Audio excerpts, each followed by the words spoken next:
Louez l'Éternel dans l'étendue, où éclate sa puissance.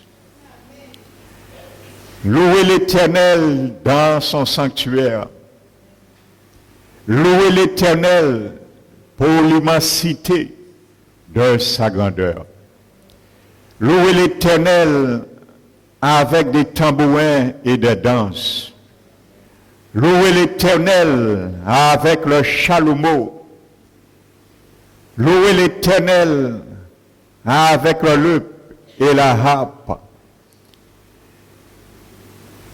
Que tous qui respirent louent l'Éternel, dont nous sommes ce peuple, Seigneur. Oui, nous l'avons chanté, mon Dieu. Tu es Jésus-Christ, le reflet de la gloire de Dieu le Père. Tu es l'image, l'empreinte de sa personne. Au commencement, mon Dieu, tu as fondé la terre. Et les cieux sont l'ouvrage de tes mains. Tu as dit, ils périront tous un jour, mais toi tu subsistes. Ils vieilliront comme un vêtement. Tu le rouleras comme un manteau et il sera changé. Mais toi, mon Dieu, tes jours ne finiront point, car tu es Yahvé, celui qui est l'Éternel. Alléluia. C'est avec grande joie, Seigneur, reconnaissance que nous sommes venus dans ta maison encore ce matin dans ce lieu. Que tu as fait une habitation en esprit et que ce matin tu nous parleras en vérité, Seigneur. Merci, mon Dieu, pour ta providence sur ton peuple ce matin. Merci, Seigneur, pour l'huile fraîche de rafraîchissement que tu donnes à chacun de ton peuple parmi nous ce matin. Et merci, Seigneur, ce matin encore une fois, pour ton onction, qui demeure, qui repose sur moi.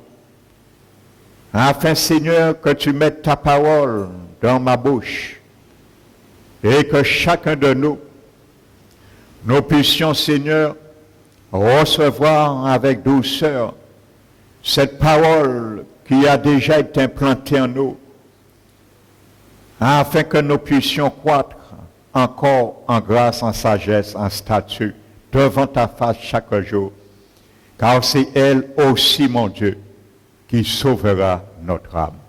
Nous sommes venus pour cela, afin de rester, demeurer sauvés, Seigneur, dans le salut éternel que tu nous as octroyé. Père éternel, ce matin, que ce lieu soit béni par ta présence. Que ce lieu soit béni, Seigneur, par l'assistance de ton esprit. Et je prends maintenant autorité au nom de Jésus de chasser tout esprit de sommeil et de distraction dans ce lieu et tout esprit qui voudrait s'élever, s'opposer contre ta volonté dans ce lieu. Je les chasse ce matin au nom de Jésus-Christ. Reçois la gloire, Père, qui t'est due, dans le nom de notre Rédempteur, Jésus-Christ. Amen. Asseyez-vous, frères et sœurs.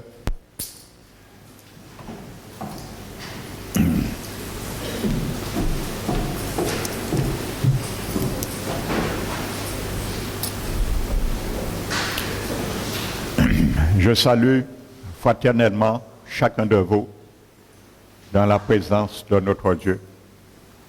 Soyez bénis également par la grâce du Seigneur, ceux qui sont avec nous ce matin. Et il n'y a pas de hasard. Alléluia. Nous allons continuer l'avant-dernière partie de ce enseignement, les temps de la fin.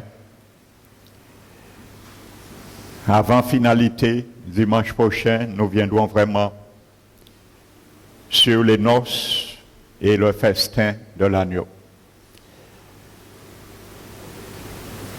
Donc, je récapitule succinctement, nous allons venir. Nous avons vu, lors de l'apparition de le Seigneur après les 7 années de tribulation, nous avons vu, je vous l'ai expliqué dans Daniel, que l'ange a expliqué au prophète Daniel, au terme de ces 7 années que Dieu a prévu pour son peuple, les Juifs, il a mis un rallonge de 75 jours supplémentaires après ces 7 années de tribulation.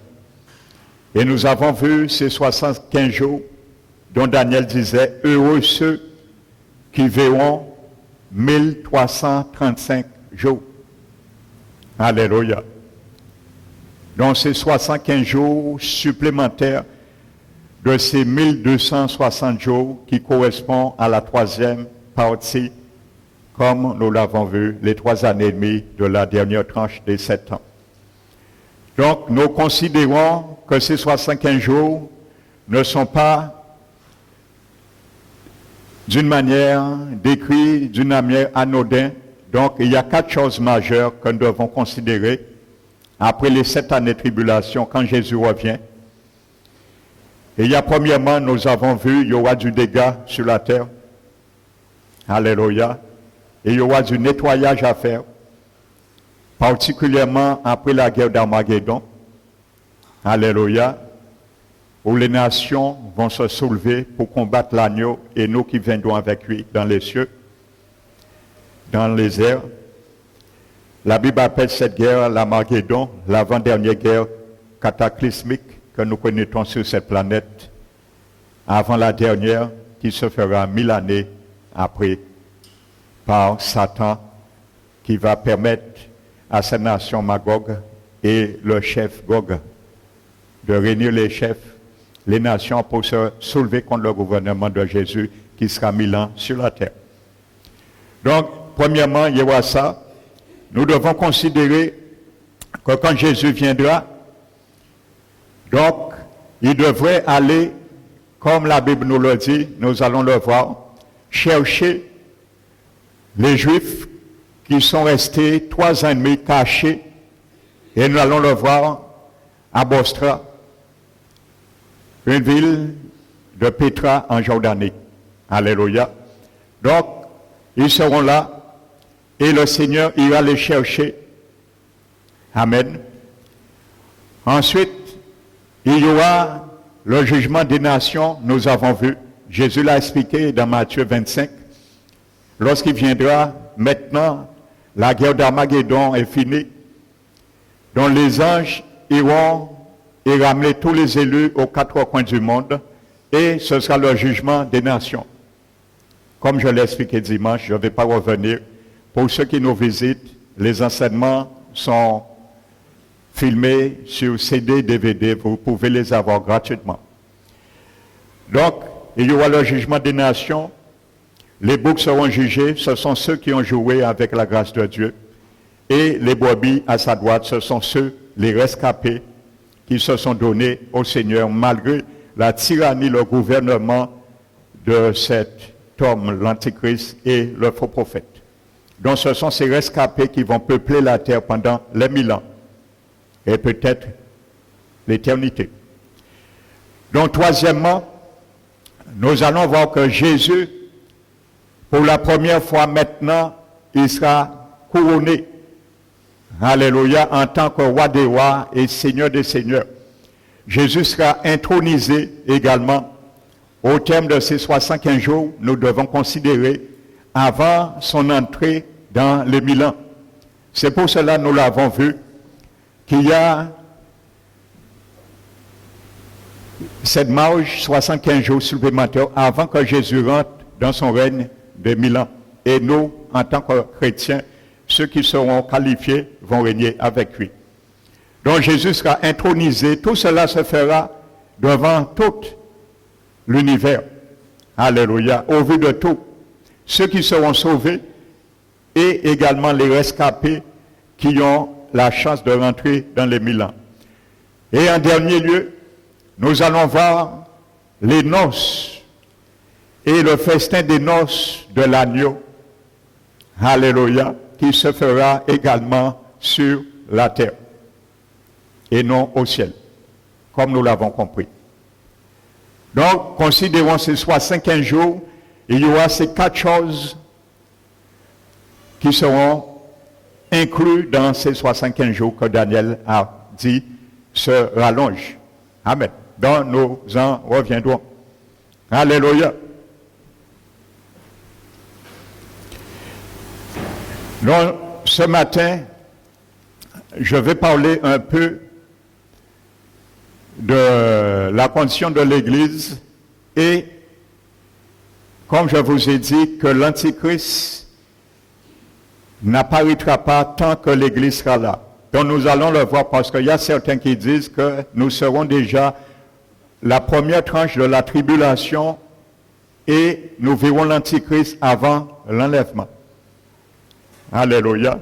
Et nous allons parler un peu du tribunal du Christ, dont tous nous allons comparaître un jour. Alléluia, parce qu'il y a aussi, nous aurons aussi notre récompense.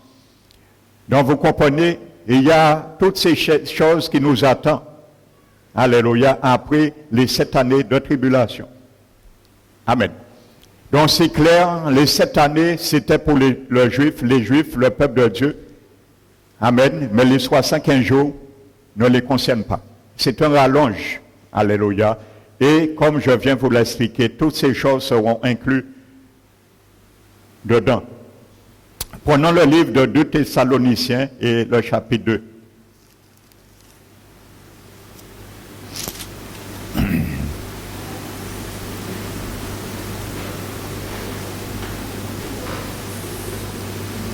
Deux Thessaloniciens et le chapitre 2.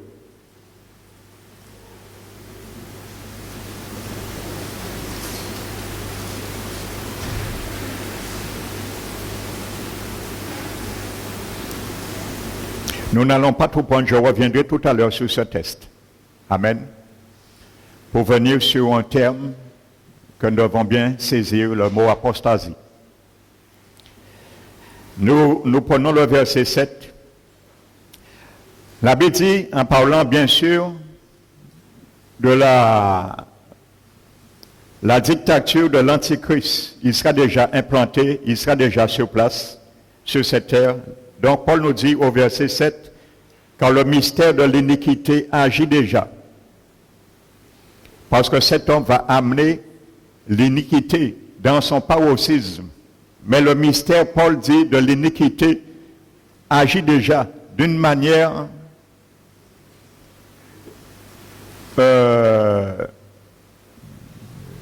minime. Il faut seulement que celui qui le retient encore ait disparu. Alléluia. Regardons en passant le verset 6. La Bible dit, et maintenant vous savez ce qui le retient, afin qu'il ne paraisse qu'en son temps. La Bible dit, ce qui le retient et celui qui le retient. Alléluia. Ce qui le retient et celui qui le retient.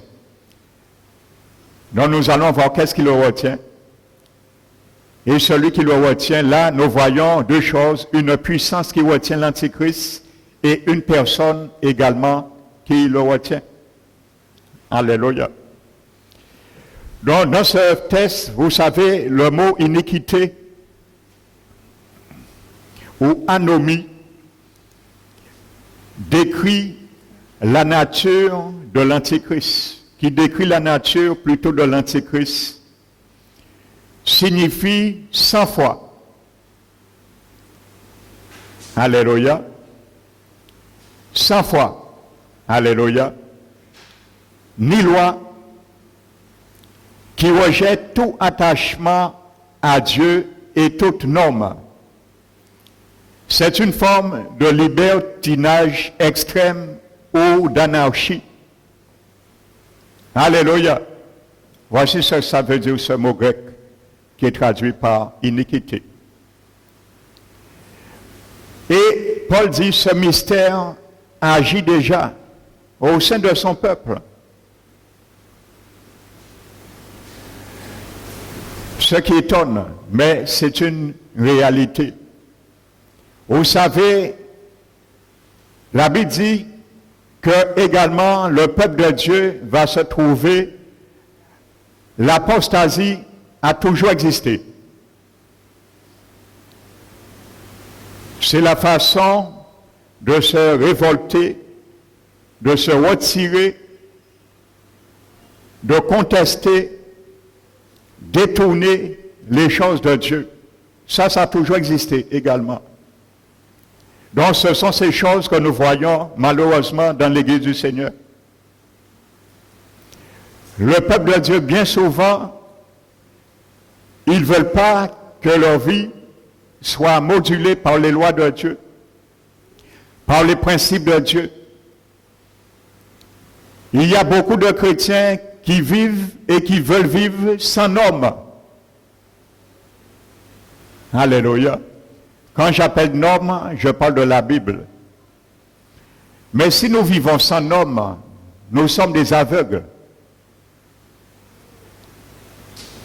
Alléluia. Parce que dans un royaume, vous savez, le royaume de Jésus n'est pas l'anarchie. Il y a des panneaux indicateurs.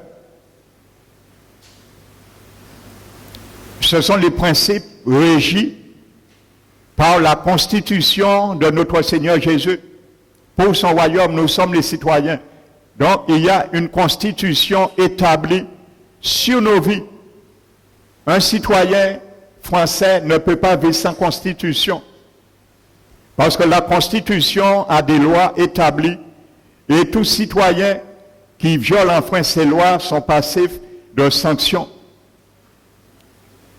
Alléluia. Il y a la loi qui dit que si tu brûles un feu rouge, tu es passif d'une amende. Parce que s'il n'y a pas cette loi, tout le monde va brûler le feu rouge et c'est qu'il y a accident. Donc c'est la même réalité. Le royaume de Jésus aussi a des panneaux indicateurs. Et bien souvent, dans ces derniers temps, plus que jamais, les chrétiens nés de nouveau veulent faire ce qu'ils veulent. Ils font le tri dans la parole de Dieu, ils prennent ce qu'ils veulent, ce qui les arrange, et ils mettent de côté ce qui les dérange. Mais ce qui nous dérange, c'est ce qui est bon pour notre salut, malheureusement. Et pourtant, c'est ce que le diable veut. Parce que maintenant, il est acharné pour ramener et préparer les cœurs comme Jean-Baptiste était le précurseur qui préparait la venue de Jésus. Également, le diable aussi, il prépare la venue de l'Antichrist. Alléluia. Donc, prenons conscience de cela. Amen. Donc, c'est une forme d'apostasie. La désertion, plus que jamais dans l'Église du Seigneur, on le voit de nos yeux. Je ne vous apprends rien. Alléluia. Même ici, il y a certains qui voulaient entendre ce qu'ils voulaient dans cette église, parole qui restaure. Il y a certains qui voulaient faire comme ils veulent, vivre comme ils veulent. Ce n'est pas ni le pasteur, ni quiconque qui les a retirés. C'est Dieu lui-même. Parce que nous sommes dans un temps, le Seigneur a le vent à la main. Et il nettoie maintenant son herbe. Il a dit, donc le Seigneur vraiment dans ces temps le fait. Il retient le blé dans son grenier et la balle, la paille, il s'envole. Pour destination éternelle, la géhenne. Beaucoup de chrétiens jouent avec ces mots. Mais je peux te dire, mon frère, ma soeur, joue avec les femmes du feu de ta cuisinière. Si tu veux, mais ne joue pas avec les flammes de l'enfer. Parce que ça ne rigole pas. Nous sommes dans un temps pour que nous puissions prendre conscience que le mystère de l'iniquité est en train de s'accroître. Alléluia. Paul avait dit que dans les derniers temps, les gens, je vous précise que ce verset s'applique aux chrétiens que Paul parlait, à Timothée. Aux chrétiens nés de nouveau, pas au monde. Et il dit, les gens seront fanfarons, hautains, blasphémateurs, amis de l'argent,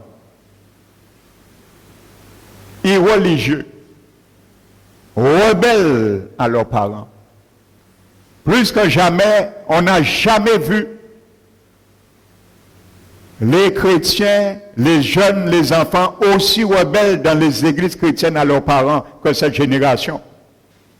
Ils veulent faire comme le monde. Ils veulent conjuguer avec le monde. Ils veulent flirter avec le monde. Et c'est pour cela, je le répète, la parole que Dieu a mise dans la bouche de l'apôtre Jacques est plus que jamais actualité pour nous dans le 21e siècle. Paul qui dit, Jacques qui dit plutôt, adultère que vous êtes. Ne savez-vous pas que l'amour du monde est inimitié contre Dieu? Ceux qui veulent être amis du monde deviennent ennemis de Dieu. À qui il parle? Pas aux païens. Aux chrétiens nés de nouveau qu'il parlait. Donc nous sommes dans cette phase également. Donc cette apostasie dans l'Église aura deux dimensions. Une dimension personnelle et une dimension collective. Quand je parle de dimension personnelle et collective, j'inclus les chrétiens et les serviteurs. Il y a beaucoup de serviteurs, frères et sœurs, dans ces derniers temps. On n'a jamais vu ça. Également, qui sont devenus apostats. Il y a un qui est passé récemment, ici en Guadeloupe. Vous connaissez de qui je parle. Je ne vais pas nommer son nom. Mais je leur redis que cet homme qui vient en Guadeloupe détruire les églises, fasse garde que Dieu ne le frappe un jour. Parce qu'il demande, Dieu ne demandera compte. Son ministère, c'est détruire des églises. Il a déjà détruit beaucoup, mais qui se repentent devant Dieu. Parce que ça qui est chauffé un jour, elle va bon Dieu. Et il y a un qui est passé récemment. Et croyez-moi, il y a eu beaucoup de chrétiens qui sont allés écouter cet homme. Parce qu'il y a deux points fondamentaux. Ce sont deux arguments et armes du diable pour détruire les églises de cette génération. Et cet homme, c'est sa doctrine. Et il y a beaucoup de chrétiens qui sont avertis. Il y a quand même un guerre loula. Vous savez, un apostate, c'est quelqu'un, un serviteur qui a servi Dieu, qui sert Dieu. Mais dans l'hypocrisie, mais pendant qu'il sert Dieu, il prêche la parole, il détourne le Seigneur, il détourne, les brebis du Seigneur pour les égarer et les faire errer comme Ésaïe nous le dit, dans les montagnes et dans les collines, pour oublier leur gîte et pour que le diable les dévore. Voici l'objectif des apostats dans ces derniers temps. Alléluia. Et il y en a beaucoup aujourd'hui. Ils n'ont qu'une église. Lorsqu'on les voit sur Internet, Ils n'ont qu'une église. Leurs émissions, c'est dans leur salon qu'ils le font, en plein air. Parce qu'ils ne peuvent pas avoir un local, parce qu'ils ont même qu'à démanteler ça. L'objectif d'avoir un local. Donc, comme ils ont même qu'à démanteler, ils ont qu'à scier branche là, si ils ont même cisé. Alors, une mission à eux sur Internet, ou que voyez, ciser son fauteuil, et ils ont en plein air. Ils ont un salon à eux, qui a fait mission. Mais, qui l'église y est? Si tu n'as pas une église, tu es une brebis égarée. Parce que Jésus a bâti son église, c'est le bergerie, pour que les brebis puissent brouter. Si tu n'as pas un pâturage dans lequel tu te réunis, tu es un brebis égaré. Et tu as besoin de retourner à l'Éternel. Que tu sois une brebis, que tu sois un serviteur, avant qu'il soit trop tard. Donc nous le voyons aujourd'hui de nos yeux. Il y a les chrétiens, leurs bergers, leurs avertis. Il y a quand même, et veulent habiter la chaud en vieillot, il y a rebelle, il y a venir amer contre l'Éternel. Et ainsi de suite. Là, il y a deux dimensions. Une dimension personnelle et une dimension collective. Vous savez, les apostats, ils pourront proclamer la vraie doctrine. Hein? Il y en a beaucoup. Ils proclament la vraie doctrine, entre parenthèses. Mais eux-mêmes ne mettent pas dans leur vie. Ce sont des gens, comme Jésus a dit, il disait aux pharisiens, vous lavez la coupe et le plat de l'extérieur. Mais au-dedans, il y a plein de graisse. Vous êtes des cercueils blanchis de l'extérieur, mais à l'intérieur, il y a des ossements desséchés. On a de belles apparences, mais à l'intérieur, on renie tout ce qui fait la force. Et on présente la mort aux brebis qui acceptent ce genre de nourriture. Il y a le poison, la mort dans le potage, comme le prophète l'avait dit un jour. On fait les chrétiens discerner ce poison avant même de manger. Il y a quand même médicaments là à côté et il y a quand même manger quand même. Alléluia. Vous savez, dans le livre de l'Apocalypse, le jour du jugement, quand Dieu dit dehors les chiens, vous savez pourquoi la Bible, de qui Jésus parle des chiens? Ce n'est pas une insulte, hein? Ce n'est pas les chiens, l'animal. La Bible parle des apostates. Alléluia. Dans l'Ancien Testament, particulièrement dans la bouche du prophète Ézéchiel, Dieu appelle les faux bergers des chiens qui n'aboient pas lorsqu'ils voient le danger. Donc ces chiens, ce sont les apostats. Ce sont des serviteurs qui ont servi Dieu ou pas et qui se sont détournés. Ils seront mis dehors dans le royaume. Alléluia, parce que ce sont des chiens muettes, au lieu de japper, ils n'ont qu'à laisser danger la vie et ils n'ont pas fait rien. Comme un chien qui est dressé. Imaginez-vous, quelqu'un paye pour dresser un chien, et un jour volé qu'à un chien là, il a dormi qu'à voler là, mettre à quelque chose. Et c'est un chien inutile. Il dressé pourquoi? Alléluia. Paul l'a dit hein, dans Éphèse. Vous savez, Paul passait lors de son deuxième voyage missionnaire. Il a fait escale à Milet, à Éphèse, et il est venu donner une dernière recommandation aux anciens de l'église d'Éphèse. Ils étaient les anciens, c'était eux qui exerçaient une charge pastorale sur les églises à l'époque, parce que le ministère pastoral n'était pas encore implanté. Voilà, regardez bien ce qu'il dit.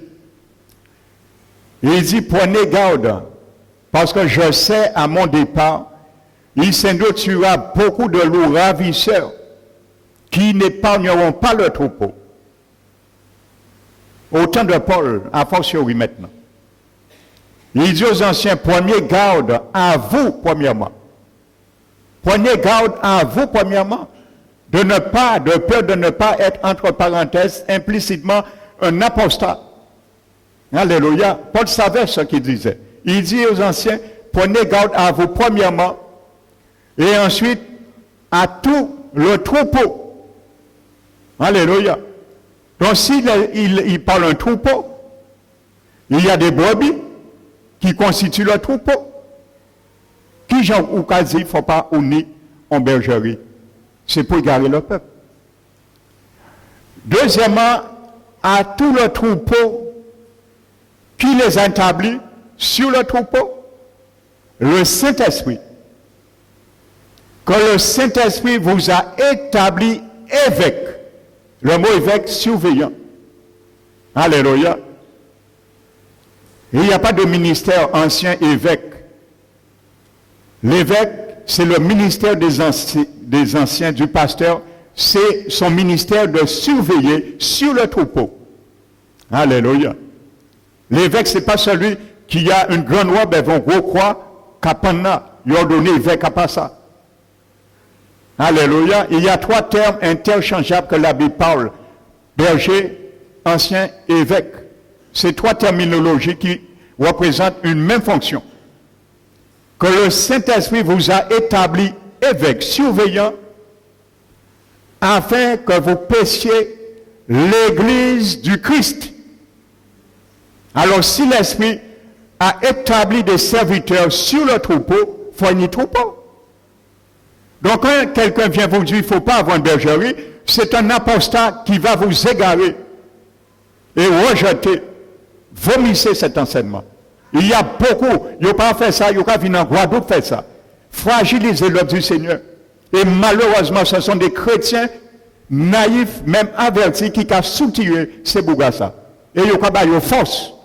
Et parfois de s'implanter même en Guadeloupe. Qui les donne cette force? Ils ont jusqu'à eu case, ils ont eu voiture, ils ont eu local pour établir en Guadeloupe, pour ravager les brebis du Seigneur. Bien souvent, ce sont nous-mêmes qui les donnons cet avantage pour détruire l'œuvre du Seigneur.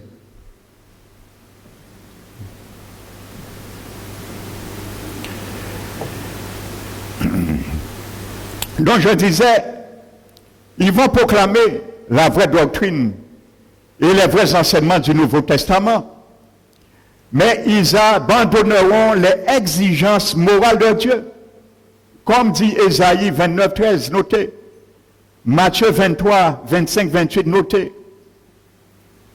L'évangile de la croix ainsi que son appel à souffrir le rejet de la part du monde, comme Philippiens 1, verset 29 le dit, à dénoncer radicalement le péché, à se sacrifier pour le royaume de Dieu et à se renier soi-même, cet évangile se fera de plus en plus rare. Voici la différence. Ils vont prêcher la sainte doctrine, hein? Mais se renier à soi-même, souffrir pour le royaume de Jésus, ainsi de suite, se fera de plus en plus rare. Et c'est ce qu'on voit. Hein? Il y a beaucoup de chrétiens, pour eux, ils ne peuvent jamais pas de salut à eux. Je viendrai sur ce territoire-là avec toi. Ils ne peuvent jamais pas de salut à eux. Une fois, ils ont accepté le Seigneur, ils sont passés par les eaux du baptême, tout va bien. Je vis comme je veux. Il n'y a plus de normes, plus la loi. C'est ce qu'on appelle l'iniquité, le mystère de l'iniquité. Et ça, c'est bien implanté dans les cœurs des chrétiens, ce mystère.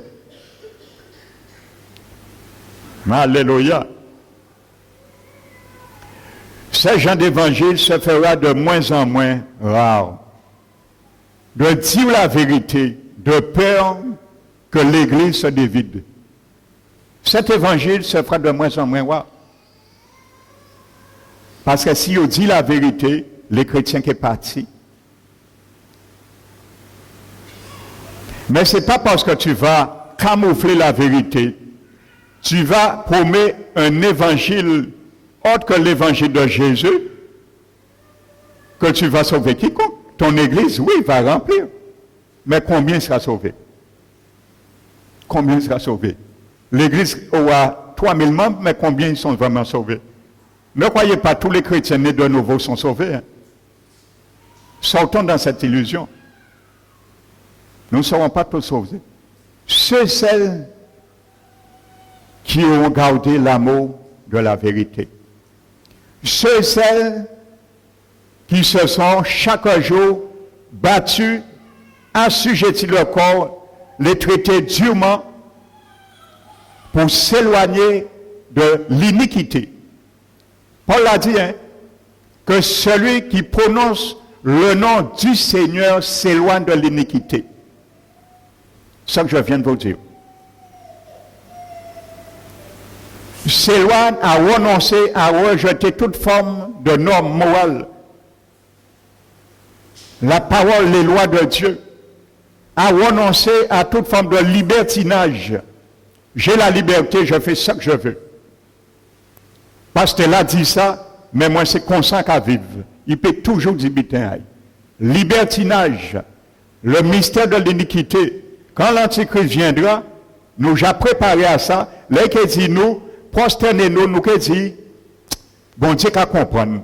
On ne peut pas manger, bon Dieu qu'à comprendre. Bon, prosternez-moi. C'est ça, parce que si on est habitué à ce slogan, à parler de l'Antichrist qui est là, nous pouvons changer. Pendant que c'est facile, là qui est pire, nous pouvons changer. Non, je ne crois pas. Comme il y a beaucoup de juifs qui vont s'apostasier et accepter, la Bible parle, il y a beaucoup de juifs qui vont accepter l'abomination quand l'Antichrist rentrera là, après les 3 ans de vie. Beaucoup de juifs vont accepter ça. Ceux qui ne vont pas l'accepter vont fuir. Et il y aura beaucoup qui vont passer par le martyr. Et il y aura beaucoup de chrétiens qui vont accepter aussi l'abomination de cet homme. Avec le slogan de Dieu comprend. Dieu comprend. On dit aux gens, convertissez-vous. J'ai ma foi, Dieu comprend. On leur dit non, Dieu ne comprend pas, vous êtes dans l'idolâtrie. Arrêtez de prier au Saint, arrêtez de prosterner devant les idoles. Ils vont dire oui, Dieu comprend. Mais réponse, vous pensez quand l'Antichrist viendra établir et ordonner une loi que toute personne, s'il ne s'incline pas devant une idole, devant lui, ne l'adore pas, sont obligés de passer par la mort. Vous pensez que c'est à ce moment on va se régler? Non. Si notre cerveau n'est pas encore réhabilité, pendant ce moment favorable, ce n'est pas là qu'il est réhabilité. Amen.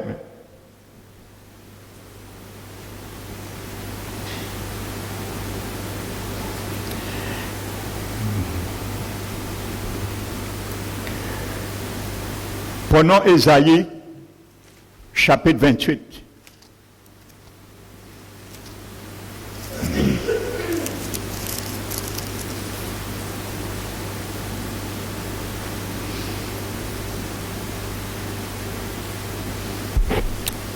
Regardez ce que Dieu dit à Israël. Parce que Dieu sait qu'ils vont signer un traité de paix avec l'Antichrist pendant 7 ans. Ésaïe 28. Versets 14 et 15. Écoutez donc la parole de l'Éternel, moqueur. Vous qui dominez sur ce peuple de Jérusalem. Vous dites, nous avons fait une alliance avec la mort. Nous avons fait un pacte avec le séjour des morts. Quand le fléau débordé passera, il ne nous atteindra pas. Car nous avons la fausseté pour refuge et le mensonge pour abri. Les Juifs vont accepter le pacte, l'alliance pendant 7 ans avec l'Antichrist. Ce sera en quelque sorte leur sauveur politique. Ils seront pour eux en sécurité. Alléluia, ils le disent. C'est aux Juifs qui seront sous l'alliance pendant les 7 années que Dieu parle là. Nous avons fait une alliance. Et lorsque le fléau passera, nous serons à l'abri. Parce que l'Antichrist les permettra de construire le temple pendant les 3 premières années et demie. Ils vont rebâtir le temple, le 3e temple. La Bible parle. Ils vont reconstruire le temple. Il va les permettre de refaire revenir sur les sacrifices, sur le sacerdoce lévitique. Ainsi de suite. Mais au terme des 3 ans et demi, la Bible dit qu'il va annuler ça. Il va arrêter les offrandes et les sacrifices. Et il va mettre une idole. Alléluia. Et à ce moment, les Juifs vont se rendre compte qu'ils ont vraiment signé un pacte avec la mort et le séjour des morts. Donc cette alliance va conclure une garantie pour la sécurité d'Israël. Entre parenthèses, n'oubliez pas, la Bible dit que lorsque les hommes diront paix et sûreté sur la terre, une ruine soudaine les atteindront. Alléluia. Mais Dieu a toute une autre opinion de cette alliance. Il appelle l'alliance avec la mort. C'est Dieu qui appelle ça. Et un pacte avec le séjour des morts. Israël, ils croiront que ce traité sera ce qu'il aura de mieux pour leur sécurité. Alléluia. Mais ça deviendra un pire cauchemar. L'alliance avec la mort du verset 15 est opposée à l'alliance que Dieu propose à Sion au verset 16. L'Éternel dit, c'est pourquoi ainsi par le Seigneur l'Éternel, voici j'ai mis mon fondement en Sion, une pierre éprouvée, une pierre angulaire de prix, solidement posée. Celui qui la prendra pour appui n'aura point hâte de faire. Voici l'alliance de l'Éternel. Sur ce rocher qu'il faut s'appuyer, pas sur les pactes de l'Antichrist, il parle à son peuple. Sur Jésus, le rocher qu'on a refusé, qui est devenu une pierre angulaire, un rocher de scandale, et c'est là la Bible dit, Pierre l'a dit, que les gens vont se percuter. Ils sont destinés à ça pour ne pas croire à la parole de Dieu.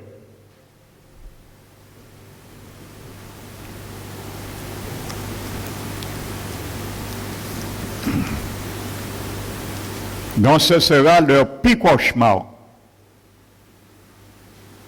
Alléluia. L'habitude au milieu, il va de cette alliance. L'Antichrist va rompre l'alliance. Et il va venir à Jérusalem et il va s'accaparer de ce temple. Il rentrera par force. Et 3 ans et demi, les parvis sera foulé par les nations jusqu'à ce que Jésus vienne. Alléluia.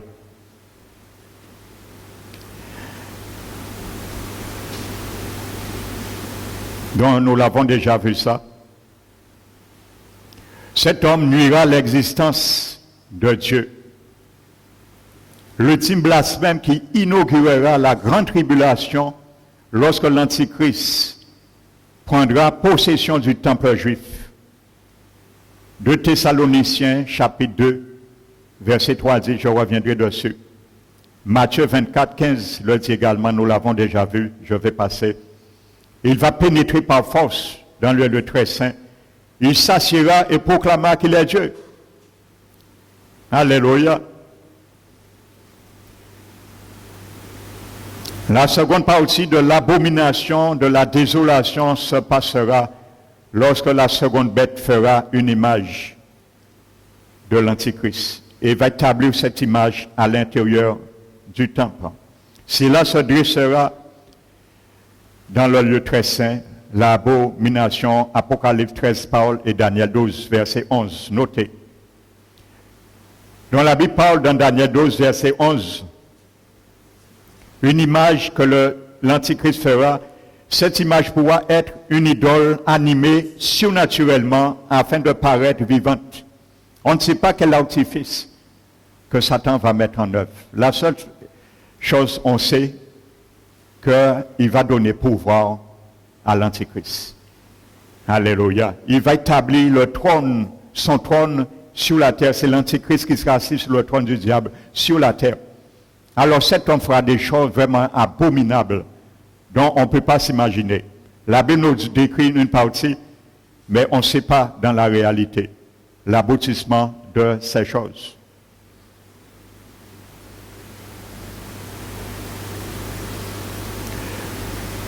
Donc ce sera une séduction technologique. Et sachez que les Juifs qui auront l'intelligence pour comprendre et se rappeler les paroles de Jésus ne vont jamais s'incliner devant une telle abomination. C'est pour cela que je vous dis, ils seront persécutés. Et à ce moment, ils vont fuir pendant 3 ans et demi dans un lieu et nourri surnaturellement par l'Éternel. Il va promulguer un décret obligeant tout le monde de s'incliner devant lui, sous peine de mort.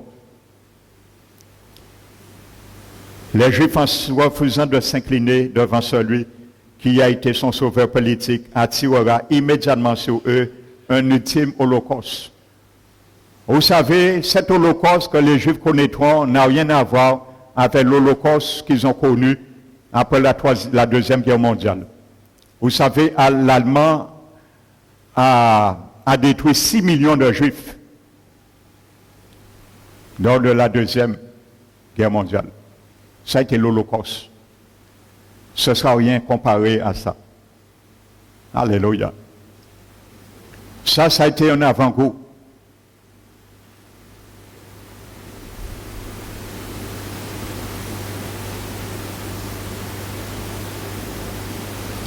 Jésus avait dit, lorsque vous verrez l'abomination de la désolation se produire, il avait averti. Alléluia. Vous savez, pendant cette période de 7 années, un antisémitisme sans précédent provoquera l'extermination de 2/3 du peuple juif. Notez Zacharie 13, versets 8 à 9. 1/3 de la nation juive sera mise à mort. Pardon, 2/3 seront mis à mort. Et 1/3 qui sera survivant. Alors ça ne va pas jouer, frères et sœurs. Alléluia. 2/3 de la nation juive sera mis à mort. Et 1/3 sauvé. Vivant. Alléluia. Ça ne veut pas dire que ce 1/3, ce sont eux qui vont être sauvés pendant les 3 ans et demi. C'est une partie de ce tiers qui sera sauvé. Mais les autres vont chercher à sauver leur vie au détriment du martyr. Amen. Zacharie 13, versets 8 et 9. Jésus l'a dit, la détresse sera si grande dans Matthieu 24 que si Jésus n'intervenait pas à temps, il n'y aurait pas eu de survivants. Mais à cause des élus, Jésus a dit, il va abréger ces jours. Pas les chrétiens. Les élus, là, je vous ai dit dimanche dernier, il ne s'agit pas des chrétiens parce que l'Église sera déjà enlevée. Amen. Donc ce sont ceux et celles qui vont donner leur vie, qui seront sauvés, et ce sont eux qui vont être élus. Alléluia. Pendant cette période, ce ne sont pas les chrétiens, l'Église sera enlevée. Amen. Regardez bien quelque chose, il y a 19 occurrences dans l'Apocalypse, depuis le premier chapitre jusqu'au chapitre 3 de l'Apocalypse. La Bible parle de l'Église. Il y a 19 occurrences. Ensuite, quand Dieu dit à Jean de venir maintenant voir les choses qui seront après elle, donc après la vue de l'Église qui existait, les 7 églises d'Asie mineure qui existaient, on ne parle plus jamais dans l'Apocalypse de l'Église jusqu'au chapitre 19.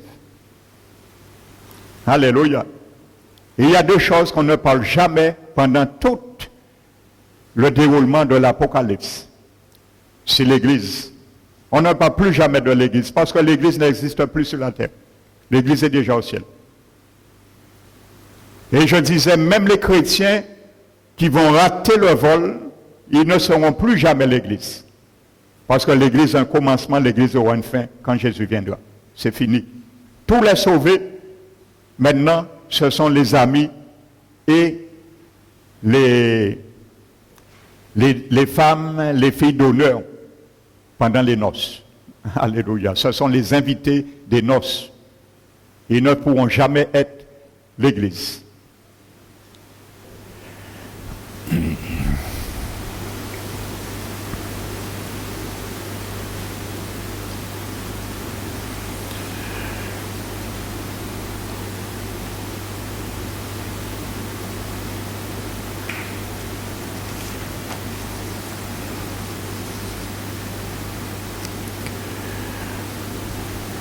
Donc, la colère de l'Antichrist va se déverser vraiment sur le monde. La colère de Dieu sur le monde également permettra à Israël de revenir à celui qui l'a fait. Il brisera entièrement la force, la volonté d'Israël. Daniel a dit, pendant les 7 années, lorsque la force d'Israël sera vraiment brisée, à ce moment, Jésus viendra les sauver. Et c'est pour cela, en ce jour-là, Zacharie dit que tout Israël sera sauvé.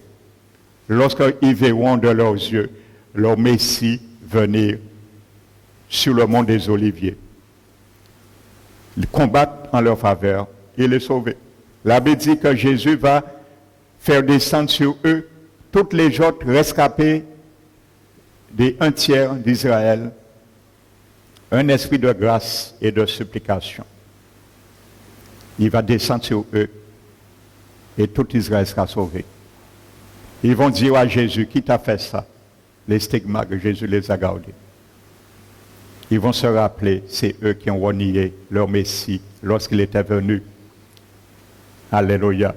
Le 10 avril l'an 32, sur un âne, ils ont mis des rameaux. Ils l'ont proclamé, mais ils l'ont refusé. Il a été retranché, comme Daniel l'avait prophétisé. Ils vont se rappeler de ce jour-là. Et la Bible dit, ils vont pleurer comme des fils qui pleurent sur leur père. Et ils vont être sauvés en ce jour-là. Amen. Donc Dieu permettra qu'il sera épuré. La Bible appelle les 3 dernières années la grande tribulation une période d'angoisse pour Jacob.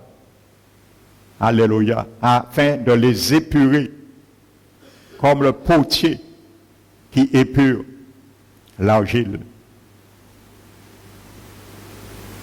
Il brisera entièrement la force, la volonté d'Israël, le peuple saint. Daniel 12, verset 7. C'est ainsi à ce moment que se produira le salut national futur d'Israël dont Paul a parlé dans Romains 11. Nous allons prendre Romains 11 et je vais attirer ton attention sur quelque chose. Pour les chrétiens qui ont mis les normes de Dieu à côté et flotté avec le système de l'iniquité qui commence à s'accroître. Cette prophétie va s'accomplir, ce que Paul a dit. Selon nous allons lire, ça vaut la peine. Verset 1. Paul dit, je dis donc, Dieu a-t-il rejeté son peuple juif? Loin de là. Vous savez, frères et sœurs, si vous étudiez les prophéties du prophète Ézéchiel, à 59 fois reprises dans la bouche du prophète Ézéchiel, 59 fois, Dieu met cette parole dans la bouche du prophète. 59 fois. C'est ainsi qu'on connaîtra que je suis l'Éternel. 59 fois dans la bouche du prophète Ézéchiel. Et en finalité, dans le chapitre 35 et 36 d'Ézéchiel, Dieu proclame aussi cette parole disant aux Arabes et aux nations qui prennent pour aider les Arabes aujourd'hui en Palestine de dire à Israël de lâcher et de permettre aux Arabes d'avoir cet héritage. Mais dans le chapitre 35 et 36 d'Ézéchiel, Dieu a déjà prophétisé et c'est écrit, personne ne peut bouger ce dessein. Dieu a dit, la Palestine reviendra à Israël. Et ça c'est en train actuellement de se faire. Les guerres du Moyen-Orient qui se fait là, c'est simplement pour ça. Mais Dieu l'a déjà dit, ça reviendra à Israël, la Palestine. Alléluia. Elle est divisée actuellement en 2 parties, la Jordanie qui appartient au peuple arabe islamique et Israël qui appartient aux Juifs. Mais prochainement, sous le décret de Dieu, c'est marqué dans la bouche du prophète Ézéchiel, chapitre 35 et 36, que la Palestine reviendra à Israël. Ça se fait bien prochainement parce que ça fait partie de la panoplie de ce que nous avons vu des temps de la fin.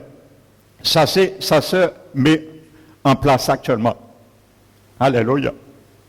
Parce que Dieu avait toujours promis et il n'a jamais renié sa promesse à Abraham. Il avait promis à Abraham, je te donnerai ce qu'on appelle la montagne d'Israël. Tout ce lieu, depuis le fleuve d'Égypte jusqu'au fleuve de l'Euphrate. Alléluia. À Abraham. Il a fait ces mêmes promesses à Isaac et à Jacob. Alléluia. Donc Dieu n'a pas renié sa promesse. Alléluia. Loin de là, car moi aussi je suis israélite, de la postérité d'Abraham, de la tribu de Benjamin. Dieu n'a point rejeté son peuple, qu'il a connu d'avance. Ne savez-vous pas ce que l'Écriture rapporte d'Élie, comment il dresse à Dieu cette plainte contre Israël?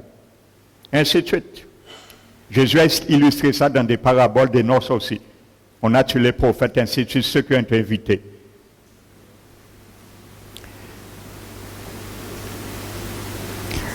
Nous allons prendre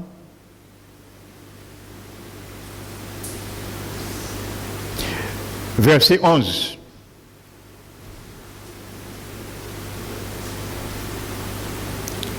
Verset 5. De même aussi, dans le temps présent, il y a un reste selon l'élection de la grâce. Aussi, c'est par grâce, ce n'est plus par les œuvres. Autrement, la grâce n'est plus une grâce. Et si c'est par les œuvres, ce n'est plus une grâce. Autrement, l'œuvre n'est plus une œuvre. Verset 11.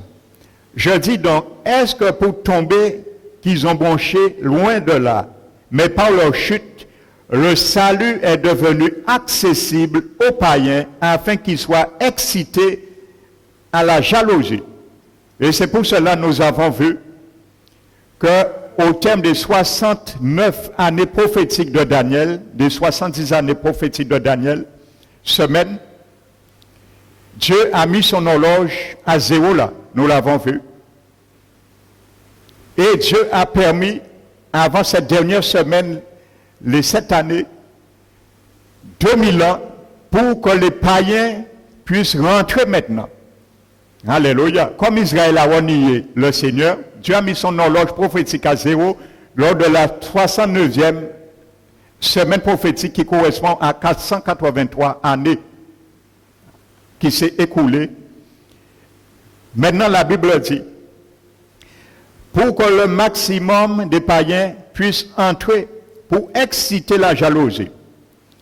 Aussi leur chute a été la richesse du monde et leur amoindrissement la richesse des païens, combien plus en sera-t-il ainsi quand ils se convertiront tous? Alléluia, Zacharie le dit.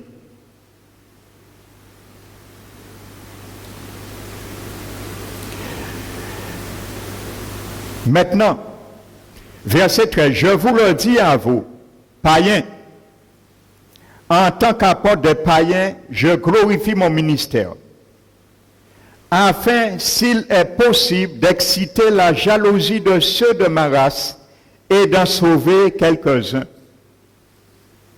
Car si leur mise à part a été la réconciliation du monde, que sera leur réintégration, sinon le passage de la mort à la vie?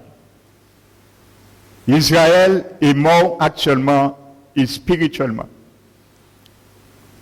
Alléluia. Or, si les prémices sont saintes, la masse l'est aussi. La masse, c'est l'Église, nous.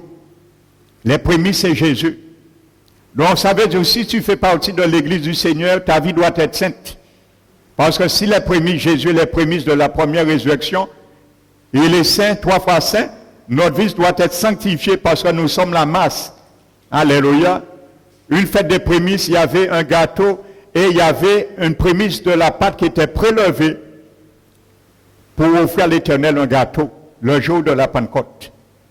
Alléluia. Donc nous sommes cette pâte et Jésus est les prémices. Alléluia. Si la racine est sainte, c'est Jésus, les branches le sont aussi. Alléluia. Mais si quelques-unes des branches ont été retranchées, Israël, et toi, nous, qui étions un olivier sauvage comme moi et toi, tu as été greffé à leur place et rendu participant de la racine nourricière de l'olivier. Ne te glorifie pas aux dépens de ces branches. Si tu te glorifies, sache que ce n'est pas toi qui portes la racine, mais c'est la racine qui te porte. Alléluia. Tu diras donc, les branches ont été retranchées afin que moi je sois greffé. Oui. Cela est vrai. Elles ont été retranchées pour cause d'incrédulité. Et toi, tu subsistes par la foi. Ne t'abandonne pas à l'orgueil, mais crains. Car si Dieu n'a pas épargné les branches naturelles, il ne t'épargnera pas non plus. À qui il parle? À toi et à moi, né de nouveau.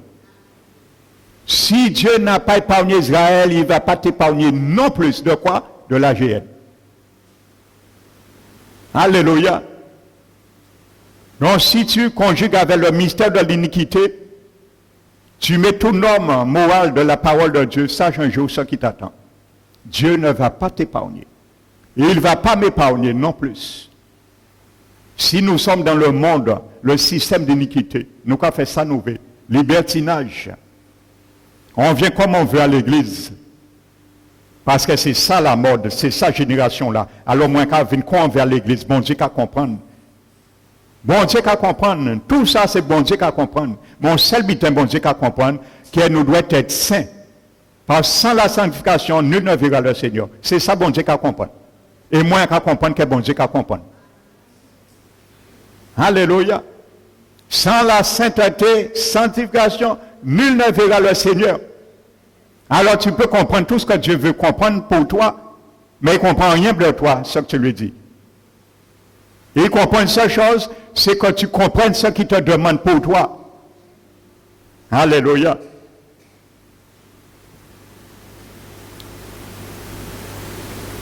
Car si Dieu n'a pas épargné les branches naturelles, il ne t'épargnera pas non plus.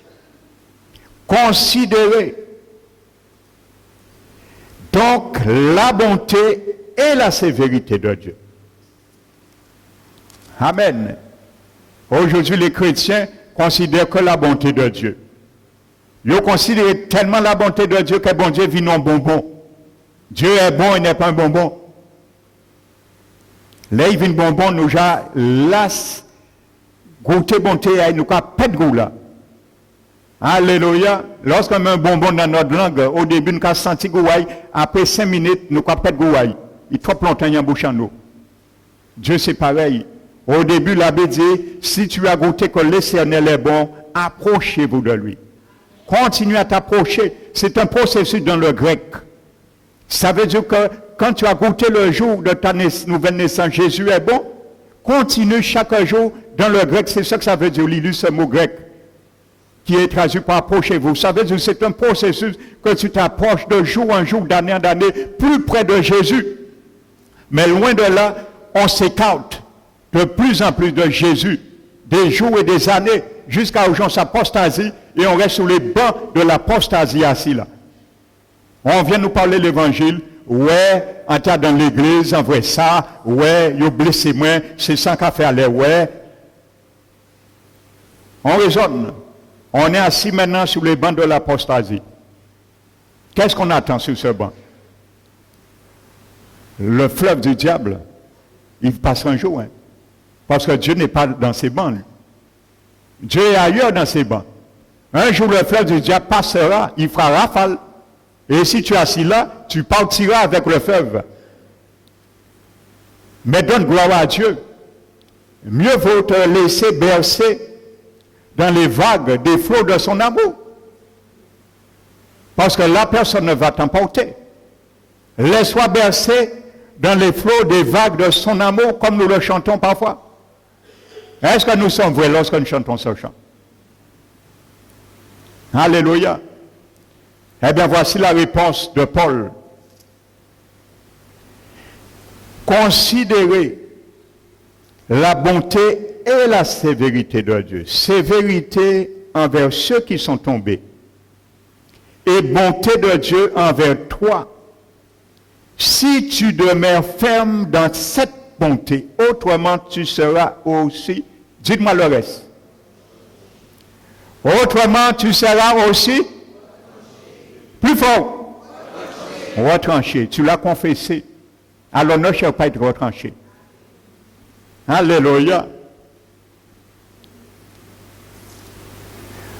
Bonté de Dieu envers toi, si tu demeures ferme dans cette volonté, autrement tu seras aussi retranché. Sévérité envers ceux qui sont tombés. Alléluia. Je profite de bondir sur un verset que j'aime beaucoup, sur le mot tomber. Dans Hébreux 6, je crois le verset 10, 13, la Bible nous dit, il parle aux chrétiens nés de nouveau, baptisés dans le Saint-Esprit, dans Hébreux 6. Et écoute bien cette parole. Il est impossible que ceux, toi et moi, qui ont été une fois éclairés, qui ont goûté le don céleste, le mot don là, dans le grec, c'est doéa. Le mot doéa en grec veut dire la personne ontologique du Saint-Esprit de Dieu. Ça veut dire, tu es né de nouveau. Qui ont eu part au Saint-Esprit. Tu as vu des miracles, des manifestations tangibles, visibles de sa présence. Alléluia. Qui ont goûté la bonne parole de Dieu. Qu'est-ce que tu fais ce matin? Tu goûtes la bonne parole de Dieu. Et la puissance des siècles à venir. Alléluia. Parce que nous avons pour l'instant les arts de l'esprit, un acompte de la plénitude manifestée qui nous attend pour l'éternité. Qui ont goûté les puissances des siècles à venir, sont tombés. Être renouvelés et ramenés de nouveau à leur repentance. Car il aurait fallu pour leur part qu'ils crucifient de nouveau le Seigneur et l'exposent à l'ignominie. Faut que Jésus te vienne une deuxième fois mort pour uniquement mon nasa. Eh bien, vous savez, dans le grec, ce mot qui est traduit par tomber, c'est un mot qu'on trouve une seule fois dans tout le Nouveau Testament, dans Hébreux 6. Ce mot tomber veut dire quelqu'un, c'est pas quelqu'un qui est tombé. La Bible dit que le juste tombe 7 fois. Dieu le relève 7 fois quand il se repent. Quand il a pris conscience, mais qu'il ne demeure pas dans la passivité, dans le péché. Il n'a arrêté qu'à nager, péché là. Péché là, vient de c'est pas ça. Ce mot tomber dans le grec, en Hébreux 6, c'est un mot qui veut dire quelqu'un qui est tombé hors de la voie. Ça veut dire qu'il ne peut plus revenir où il était avant. C'est fini. Tombé, il est sorti d'une position. Ça veut dire que nous avons une sanctification positionnelle dont parle 1 Corinthiens 6, 12. Vous avez été sanctifiés, vous avez été lavés, vous avez été justifiés par l'Esprit de Dieu et par le Seigneur Jésus. Ça veut dire que nous sommes sortis dans cette position de justification et nous sommes mis ailleurs, sur notre voie. Et nous ne pourrons plus jamais revenir. C'est ce que ça veut dire. Et c'est ce qui arrive et qui arrive à beaucoup de chrétiens. Lorsqu'ils sont avertis, ils rédient leur coup. Ils rédient leur coup. Eh bien, à un moment donné, nous ne pouvons pas venir encore. Parce qu'il y a un esprit d'égarement qui va prendre le contrôle sur nos vies. Et de plus en plus, dans les 7 années, la Bible dit, qu'il va envoyer un esprit d'égarement pour ceux qui croient au mensonge, plus croient encore au mensonge. Ainsi de suite. C'est pour ça qu'il y a beaucoup qui vont accepter la marque de la bête. Parce que Dieu va les avertir, frères et sœurs. Nous avons vu qu'il y aura Dieu va utiliser 3 techniques pendant même les 7 années pour prêcher l'évangile, un évangile éternel, pour que les nations entendent quand même, parce que l'Église ne sera plus là. C'est l'Église qui prêche l'évangile. C'est l'Église qui a l'autorité de freiner les œuvres du diable.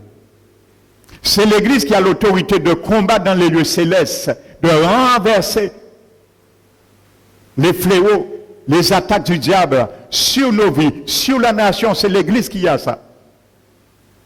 Alléluia. Lorsqu'un drame arrive, on a vu ça à Guadeloupe, il y a un drame qui est arrivé. Les élus, tout le monde cache une solution. On va repérer les élus, les parents. Pas le monde peut régler rien. Il ne pas parler même jamais de Jésus. C'est Jésus qui a la solution. Il ne pas parler de Jésus, il a caché toutes sortes de solutions. Jésus est la solution. Hors de Jésus, c'est la mort. Jésus est la solution. La sécurité certaine, c'est Jésus. Donc voici cette réalité, frères et sœurs.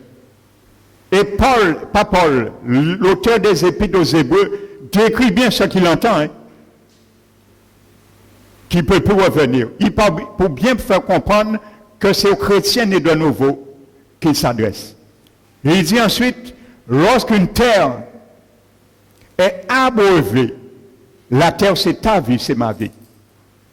Souvent, par la pluie qui tombe sur elle, ce matin, tu es venu sur un terrain, la pluie du ciel tombe sur toi, parce que l'Esprit Saint t'arrose ce matin par la parole. C'est ça que ça veut dire. Lorsqu'une terre est abreuvée souvent par la pluie qui tombe sur elle, produit une herbe, elle sera utile pour qui elle a été cultivée. Alléluia. Ce que la parole, l'œuvre du Saint-Esprit produit dans ta vie, elle sera bénéfique pour toi qui a été cultivé et participera à la bénédiction de l'Éternel. Mais si elle produit des ronces et des chardons, qu'est-ce qui s'attend? Si tu laisses la pluie du ciel, l'Esprit de Dieu t'arroser, quand tu écoutes la parole, tu fais comme un auditeur oublieux, tu regardes ton visage et tu oublies aussitôt comment tu étais. La Bible dit que s'il produit des ronces et des chardons, il est réprouvé, le chrétien. Et il est prêt à être maudit. Et on finit tôt ou tard par mettre le feu. De quel feu? Il parle de la géhenne. Donc un chrétien peut se trouver à la géhenne.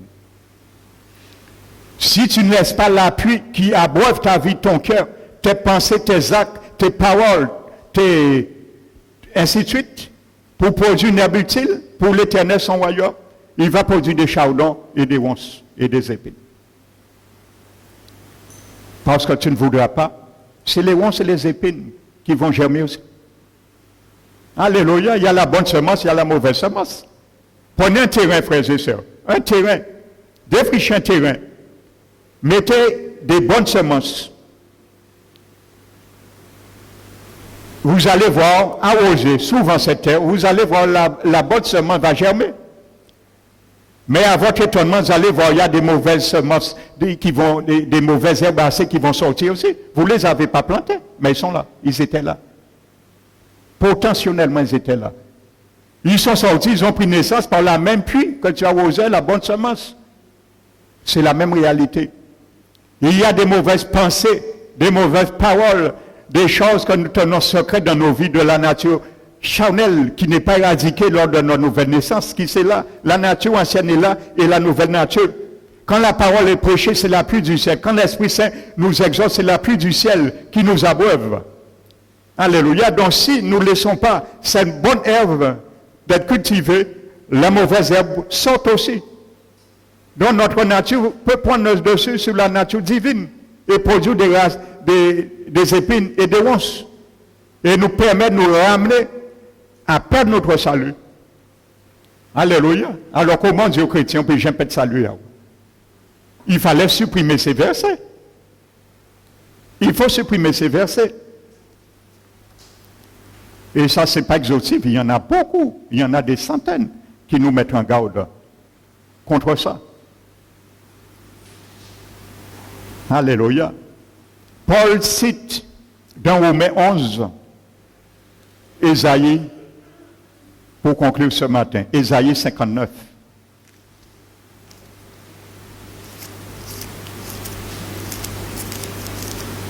Ésaïe 59.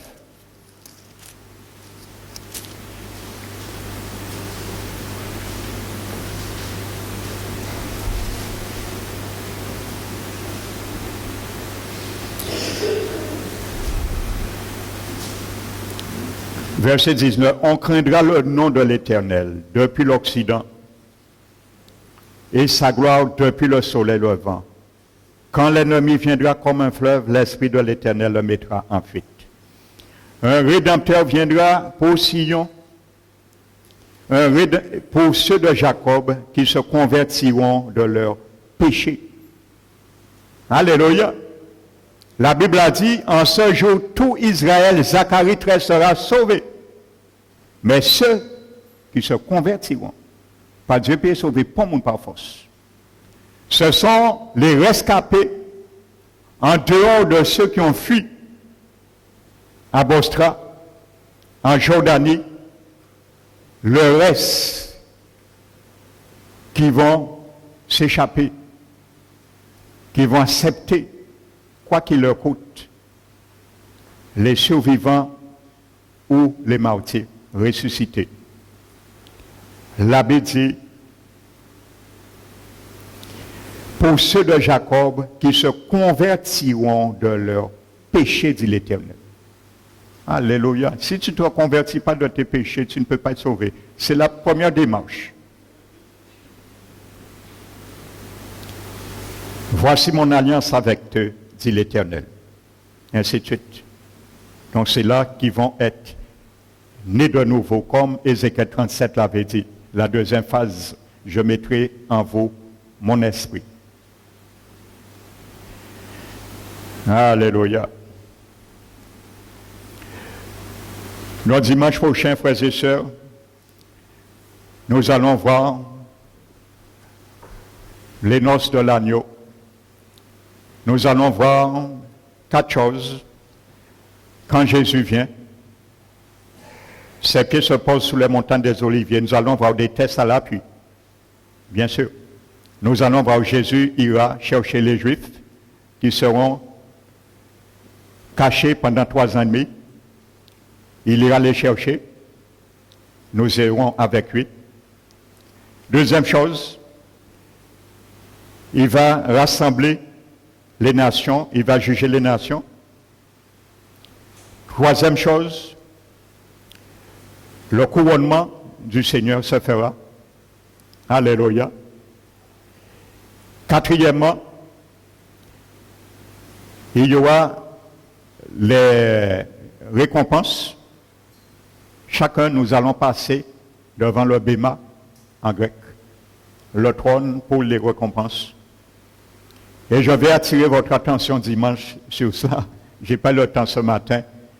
Il y a beaucoup qui ont pris ce que Paul a dit, que nous comparaîtrons tous devant le tribunal du Seigneur et que nous allons rendre compte de ce que nous aurions fait en bien ou en mal. Et que ceux qui ont bâti avec des choses qu'ils n'ont pas fait passer le test du feu de l'épreuve, la paille, le chaume et le frein, contrairement à ceux qui ont bâti sur des choses précieuses, comme l'or, l'argent et les pierres précieuses, ils seront quand même sauvés, mais comme quelqu'un qui passe et qui sauve sa vie au travers du feu. Ils perdront leur récompense, mais ils seront sauvés. Et ce verset a été pris le plus souvent par les prétendants serviteurs disant qu'un chrétien ne perdra jamais salut. Eh bien, je vais venir sur ce verset, t'expliquer dans quel contexte Paul parle de ça. Alléluia. Et qu'est-ce que Paul entend par les œuvres que nous aurions fait en mal ou en bien. Alléluia. Et nous allons bien voir que ce sont ceux qui seront sauvés, ceux qui vont marcher par l'Esprit de Dieu et non par la chair. C'est uniquement ceux-là que Paul vise. Ce n'est pas ceux qui ont marché selon la chair. Paul l'a dit dans Romains 8. Si vous vivez selon la chair, vous mourrez, c'est clair. Donc, il n'y a pas là. Devant le tribunal du Seigneur, le tribunal de Christ, les chrétiens qui ont marché selon la chair, ils sont perdus, ils ne seront pas sauvés. Paul a dit, c'est clair et net. Vous mourrez. Il ne parle pas de mort physique, il parle de mort spirituelle. Ils sont retombés sur la deuxième mort spirituelle. Alléluia. Aux chrétiens qu'il parlait. Donc, il ne s'agit pas de ces chrétiens. Nous allons bien comprendre. Alléluia, pour que ça soit bien clair dans notre tête, parce que peut-être ici, il y a beaucoup qui pensent aussi de la sorte, qui ont pu faire sans vie, de toute façon, en qui peut récompense en moi, mais en qui peut saluer en moi. Ça a été belle pour tout le monde. En qui est à casa en moi, en qui est vivant en moi, en qui est au carnaval, en qui est danser en boîte, en qui est prêcher.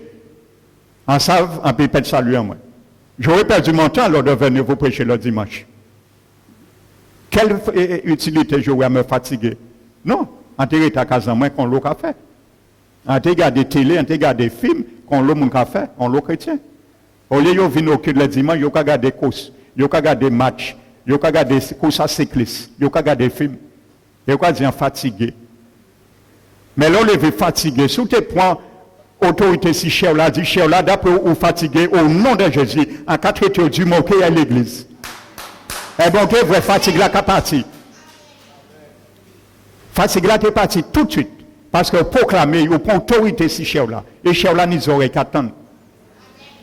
Maintenant, on laisse, et là, mitten quoi, vous faites télé là, nous regarder films, nous regarder musique, n'importe mitten. Et tout de suite, là, nous commençons ça, diable a dit, ah, enfin, en répondant prière, fatigue là, parti fou. Pourquoi dit, ah, en comprendre, au lieu de aller à l'église le dimanche, pour traiter fatigue là, en quel était devant télé là. Et chaque fois, fatigue là, parti. Mais chaque fois, fatigue là, parti, il capondent ici. On marche sur vie et sur croissance spirituelle là. Et un jour, tu te sens, ou quand tu vas tomber dans le filet, ou pas même voir qui moment. Filet là, qui vient à l'improvise. Alléluia. Donc, ces gens de chrétiens, Paul les a déjà mis de côté. Ce sont ceux qui ont marché par l'esprit. Amen. Donc, dimanche, nous allons bien voir ça. Parce que c'est très beau, les chrétiens aiment fouiller, ils ont qu'à trier parole là, quoi dans le sac. Ils ont qu'à trier, ils ont qu'à bousculer ça, et qu'à traiter caillou, ils ont qu'à bouer pour pas vrai, et ils ont qu'à acheter, ils ont qu'à retenir 5 arrangés, et ils ont qu'à interpréter hors contexte pour faire un prétexte. Ils prennent des textes hors contexte pour faire des prétextes de vivre selon la licence de vivre dans le péché. Quoi, lorsque le péché abonde, bon Dieu dit la grâce qu'a surabondé.